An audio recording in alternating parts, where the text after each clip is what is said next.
नमस्कार मु अंतर्जामी बड़ू कार्यकारी सभापति विजु जनता दल नियाली।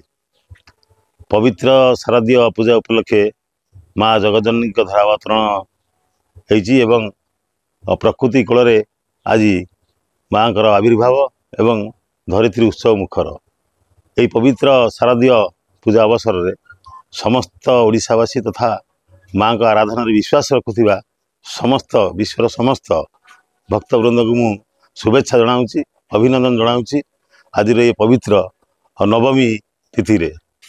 तेणु मु समस्त को शुभेच्छा जनाऊँगी यही अवसर में एवं असद्मा सदगमय तमसामा ज्योतिर्गमय असत्य उपर सत्यर विजय और अंधार उपर आलोकर विजय जहाँ देवी सर्वभूतेषु शक्ति रूपेण संस्थिता नमस्त से नमो नमः। नियालीर समस्त जनसाधारण एवं नियालीवासी को यही पवित्र शारदीय अभिनंदन एवं शारदीय पूजा अवसर में समस्त नियालीवासी सुख समृद्धि शांति मैत्री वार्ता आनी देउ यह ही मु कामना करुच्ची।